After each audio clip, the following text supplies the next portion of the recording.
I'm going to do a video today. I've rediscovered chalk paint and realised how much I love it, and I've used these colours here, and I'm going to go through the process I've used to create this beautiful finish. These two tones, and this is black wax, so I'm going to demonstrate how I did that.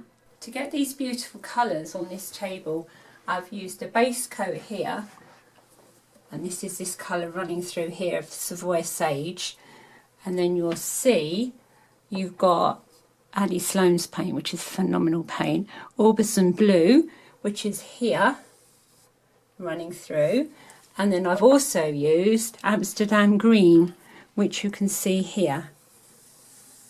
And then I'll explain a bit about the black in a moment and how I've used the wax, and you need a finishing wax. So these are your requirements. If you're going to recreate these sorts of colours, you need the black, you need a finishing wax, and you need your paint colours and your base colour. Right, I'm going to use this little Ottoman box here. I'm going to put 2 coats of Savoy Sage on. You don't have to be overly careful with it. You can pop it on any way you want. I want quite a smooth finish, so in actual fact I am going to ease it out like this. So you'll need 2 coats. Well, as you can see now, I painted it the Savoy Sage. It's had 2 coats. So I'm ready now to create that effect I showed you on the dining room table. Okie dokie, right. To get this effect, you'll see that the Savoy Sage is here. Okay, and then you'll see this beautiful, beautiful Amsterdam Green is here. And then you'll see the Orbison Blue is here. And what I've done is, this is the base coat. When that's all dried off, we don't need that anymore, so that goes over there. Then you paint on the blue, and then you get your rag and you drag it through.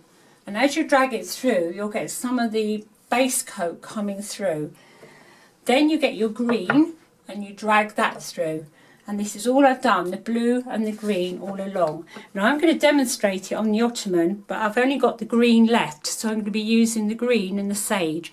But in order to get this effect, you'll need to buy some of this one as well.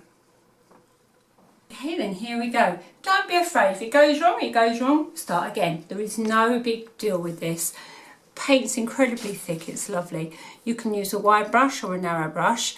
So you're going to pop it on. If you had the other colour at this point here, when you pulled it through, you'll put the other colour next to it here. But all I'm going to do is the green, because I've only got the green left. So you can see what I'm doing here. It goes on really, really thick. I'm just going to get the blue here and just using the edge of it, I'm going to take it through like this. But that's because this is what I want to do. Do whatever you want, be creative. You can pull that through as well, mix the colours in. It's entirely up to you. So there we are. Now I'm going to do the other sides.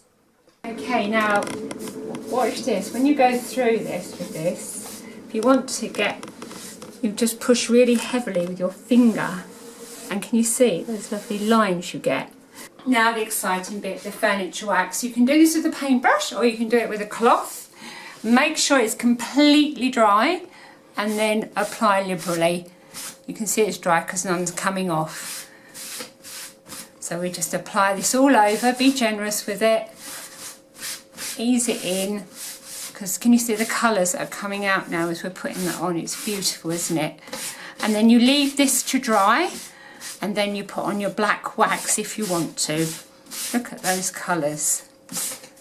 Okay, right, so when you've allowed it however long, some tins say 5 minutes, some say 10 and so on. So check the tin for how long you leave it, and then you buff it up till you get a beautiful shine. And then you're getting ready to put the black wax on if you want to. So the black, this is the best bit. So get your cloth, alright, I've got my gloves on for this because it's a bit mucky. Pop it on your cloth and then rub it in, and you've got to work it in. So don't be afraid when you see it going on, work it in. Work it in where you think it might be distressed or where you want it to be a little bit darker. This looks beautiful, I almost want to leave it, but I do want to show you how I've got that beautiful black effect running through the table. There we are, can you see it? Is that showing up on the camera all right? You see what's happening there? So you're just putting it on where you really want to work it in. and then pushing it in. I'm not deliberately not putting it on the pale pieces. I'm doing it on the darker green.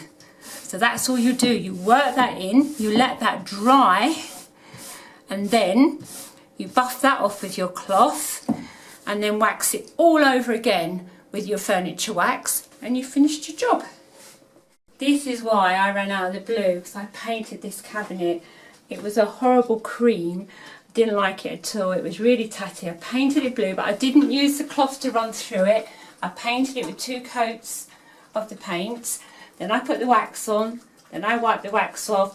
Then with this black here, can you see where I put it? Just on the edges here. Just here and there to give it that effect. It's marvellous, isn't it? So pleased. So there we have it. All finished. Absolutely delighted with that. Beautiful. Oh, Mo's back again. And that. Can't be bad. And I painted the chair. Couldn't help myself. Here's shadow, and finally my beautiful table that's absolutely... Hey, hang on, what are you doing sitting there? Done the table, where's my dinner? Aww. So, for all our stuff, usual place, you know where to go. 0 and 33. Thanks for watching, guys. See you again next time. Bye bye.